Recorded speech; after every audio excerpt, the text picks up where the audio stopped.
రాజగోపాల్ రెడ్డి గారు. అధ్యక్ష నేను వ్యక్తిగతంగా స్టార్ట్ చేసిన జగదీశ్వర్ రెడ్డి గారు మాట్లాడిన మొట్టమొదట నేను చేయలే కదా అధ్యక్ష వాళ్ళు అడిగిందని చెప్తున్నా. ఒక్క నిమిషం అధ్యక్ష. సభలో నన్ను సోదరుని పట్టుకొని ఇద్దరిని పట్టుకొని ఏకవచనంతో ఒక్కసారి ఇద్దరిని, ఆయన మంత్రి హోదాలో ఉన్న మనిషి, ఆయన ఎంత హుందాగా మాట్లాడిండు వెంకటరెడ్డి గారు.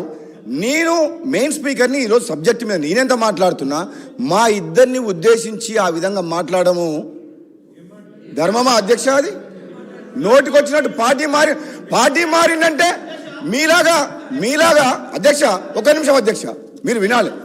ఇప్పుడు పార్టీ మారినంటే మీలాగా కాంగ్రెస్ పార్టీలో గెలిచిన 12 మంది ఎమ్మెల్యేలను తీసుకొని ప్రజాస్వామ్యాన్ని కూని చేసి ప్రతిపక్షం లేకుండా మీరు చేసిండ్రు. నేను పార్టీ మారితే నా పార్టీకి పదవికి రాజీనామా చేసి మారినా. మీలాగా దొంగ పని చేయలేదు, లంగ పని చేయలేదు.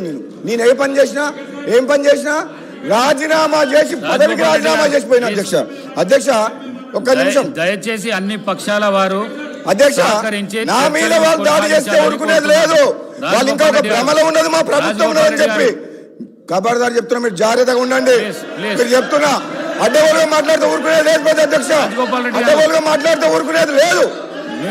10 ఏళ్ల పాటు భరించడం, వాళ్ళ 10 ఏళ్ల పాపాలను ఎండగట్టి వాళ్ళు చేసిన అవినీతిని బయటికి తీసుకొచ్చి వాళ్ళ ప్రజలు సమాధానం చెప్తారు అధ్యక్ష.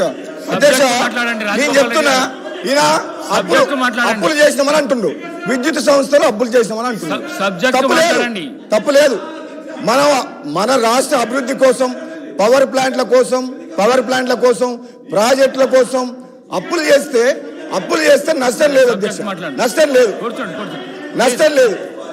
రాష్ట్ర అభివృద్ధి కోసం, ప్రజల సంక్షేమం కోసం, మన ఇన్ఫ్రాస్ట్రక్చర్ క్రియేట్ చేసేందుకు, ఇరిగేషన్ ప్రాజెక్ట్ చేసేందుకు, పవర్ ప్లాంట్ పెడుతుందుకు అప్పులు చేస్తే తప్పులేదు. కానీ అనవసరంగా యాదాద్రి పవర్ ప్లాంట్ కట్టొద్దు అని చెప్పిండ్రు. అది 7 రూపాయలకు 8 రూపాయలకు ఒక యూనిట్ ధర వస్తుంది Yadadri power plant. Kaleshwaram project వద్దు అని చెప్పిండ్రు. అనవసరంగా మిగులు బడ్జెట్తో ఉన్న రాష్ట్రాన్ని అప్పులు చేసి రాష్ట్రాన్ని అప్పుల పాలు చేసింది.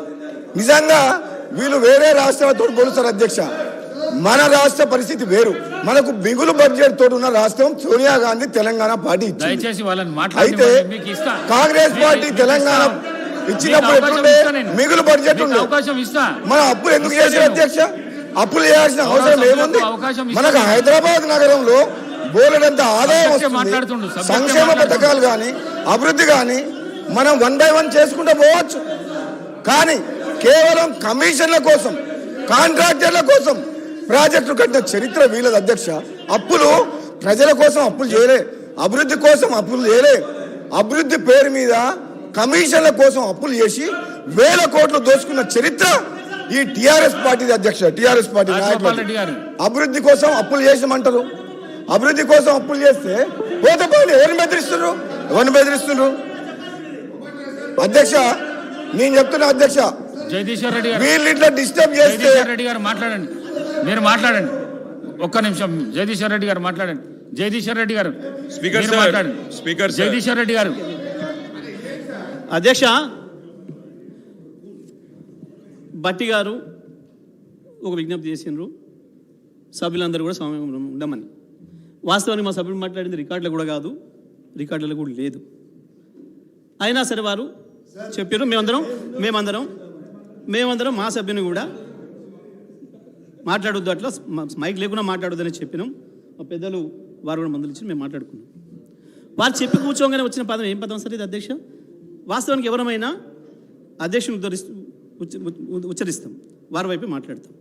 మరి వారు ఉపయోగించిన పదం ఖబర్దారని అధ్యక్ష స్థానాన్న బీఆర్ఎస్ పార్టీనా వ్యక్తిగతంగా మమ్మల్ని ఈ సభలో అటువంటి పదాలు వాడొచ్చా? ఈ పని నుంచి కంటిన్యూ చేద్దామా, కొనసాగిద్దామా? ఈ విషయాలపైన భట్టి గారు చెప్పాలి. ఇంకోటి సార్ అధ్యక్ష, నేను ఒక మాట నిలబడి ఉంటాయి ఇప్పుడు ఈ సభలో, నిండు సభలో చెప్తున్నా. నా ఉపన్యాసాలలో ఎక్కడ కానీ ఒక్క పదం కూడా వ్యక్తిగతంగా ఎవరు పేరు మీద మాట్లాడినా సభ నుంచి రికార్డు నుంచి తొలగించమని నేను కోరుతున్నా. నా పైన వచ్చిన ప్రతి అక్షరాన్ని కూడా తొలగించడానికి తమరు చర్యలు తీసుకోవాలని కోరుతున్నాను. నా పైన ఉన్న వ్యక్తిగత విమర్శలు ఎవరైతే ఉన్నారో, నేను ఇంకోటి కూడా రికార్డులు పరిశీలిద్దాం. ఎవరు మొట్టమొదటిగా వ్యక్తిగతమైన దూషణ మొదలుపెట్టినరు, వ్యక్తిగతమైన ఆరోపణలు మొదలుపెట్టిండ్రు, వ్యక్తిగతంగా నిందలు ఎట్లా చేసిండ్రు అన్నీ కూడా రికార్డు తీద్దాం, పరిశీలిద్దాం. దయచేసి దమర చర్యలు తీసుకోండి. సభలో లేని వ్యక్తుల పేరు కూడా తీసుకొని, ప్రభాకర్ రావు గారు ఇక్కడ లేరు సభలో, లేదా వారి పేరు తీసుకున్నారు. ఆ రోజు మీటింగ్ పిలవకుండానే మీటింగ్ రాలేదు అని చెప్పి బదనం పెట్టే ప్రయత్నం చేస్తే వారు ప్రెస్ స్టేట్మెంట్ ఇచ్చారు అవతల నన్ను పిలవలేదు అని. అయినప్పటికీ కూడా ఇవాళ మళ్ళీ పదే పదే వారి పేరు 2-3 సార్లు తీసుకున్నారు. మరి అటువంటివి కూడా మనం ఉంచుకోవచ్చా? ఇట్లా ఈ సభ హుందాతనాన్ని అది నిలుపుతుందా? మరి బట్టి గారు కూడా మాట్లాడాలి దీనిపైన. రికార్డులు చూడండి ఒకసారి. వ్యక్తిగతంగా నేను మాట్లాడితే ఒకవేళ నేను దేనికైనా సిద్ధంగా ఉన్నా, మొదలు నా నుంచి కనుక వస్తే అటువంటిది నేను చెప్పినా కూడా వ్యక్తిగతంగా వీళ్ళు 10 సంవత్సరాలుగా బయట దాడి చేసినా నేను ఎప్పుడు కూడా మాట్లాడలేదు, సభలు కూడా చేస్తున్నారు ఇప్పుడు అనే మాట నేను చెప్పిన. అయినా నేను స్పందిస్తలేను అని చెప్పినాక కూడా మళ్ళీ మైక్ తీసుకొని అదే పద్ధతిలో కొనసాగించిన సందర్భంలో నేను మాట్లాడాల్సి వస్తే కూడా ఇట్లా ఉంటాయి మీ నిజాలు అని చెప్పిన తప్ప నేనేదో మాట్లాడే ఉద్దేశపూర్వకంగా కూడా మాట్లాడలేదు. నేను మాట్లాడడం మొదలు పెడితే మీ పరిస్థితి ఎట్లా ఉంటుంది అనే మాట అనుకుంటేనే మాట్లాడిన తప్ప నేను వేరే రకంగా మాట్లాడలేదు.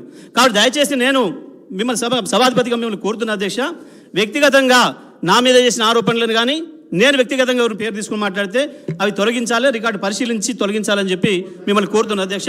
ఈ పదానికి సంబంధించి కూడా ఖబర్దార్ అనే పదం దీంట్లో వచ్చినందుకు దానిపైన ఏం రూలింగ్ ఇస్తారో తమరు సభాపతిగా తమరు ఒక రూలింగ్ కూడా ఇవ్వాలి. ఆ పదం వాడిన ఆ గౌరవ సభ్యుని పైన ఏమైనా చర్యలు ఉంటాయా, ఎట్లా ఉంటాయి, ఏముంటాయి అనేది కూడా తమరు పరిశీలించి తమరు ఏ నిర్ణయం తీసుకుంటారో తీసుకోవాలని చెప్పి విజ్ఞప్తి చేస్తా ఉన్నా అధ్యక్ష. తప్పకుండా రికార్డులను పరిశీలించి